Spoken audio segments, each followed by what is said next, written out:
లేకుండా అందించాడు తండ్రికి ఇంధనం, కోతలతో కొట్టబోతున్నాడు, తల్లికి వందనం, టీవీ నుండి వడ్డేశ్వరం వరప్రసాద్ మాట్లాడుతున్నాండి. ఇక మ్యాటర్ ఏంటంటే ఏరులై పారుతుంది మద్యం రాష్ట్రంలో, కోతలు తప్పవేమో చూస్తుంటే ఇస్తానన్న తల్లికి వందనం లెక్కల్లో. ఇక 2023-24 UDISC డేటా ప్రకారం ఆంధ్రాలో మొత్తంగా చదువుతున్న పిల్లకాయల సంఖ్య 87,41,885 అండి. మరి ఇంతమందికి గాను తల్లికి వందనం కింద అలాట్ చేయాల్సిన మొత్తం బడ్జెట్ సంవత్సరానికి 13,113 కోట్లు కాగా, కానీ 2025-26 ప్రవేశపెట్టిన రాష్ట్ర బడ్జెట్ ప్రకారం ఈ హామీ కొరకు అలాట్ చేసింది కేవలం 9,407 కోట్లేనండి. సరే, ఇదంతా 2 ఏళ్ల కింద డేటా కాబట్టి కాసేపు పక్కన పెడితే, నిన్న చిన్నబాబు ట్విట్టర్ లో వేసిన పోస్ట్ ప్రకారం 67,27,164 మందికి గాను ఒక్కొక్కరి 15,000 చొప్పున ఇస్తే అయ్యే బడ్జెట్ 10,090 కోట్లండి. కానీ అలాట్ చేసిన బడ్జెట్ మాత్రం 8,745 కోట్లు మాత్రమే అండి. అంటే ఈ లెక్క ప్రకారం మొత్తంగా తల్లికి వందనం అందబోయేది 58,30,000 మంది పిల్లలకు మాత్రమే అండి. మరో 9 లక్షల మంది పిల్లల తల్లులకి ఎదురు చూపులు తప్ప ఈ అకౌంట్ లో డబ్బులు పడవని పక్కనే చెప్తున్నారండి.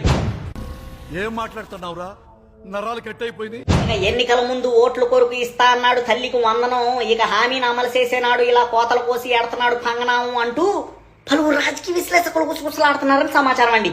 ఉండాలి మరి.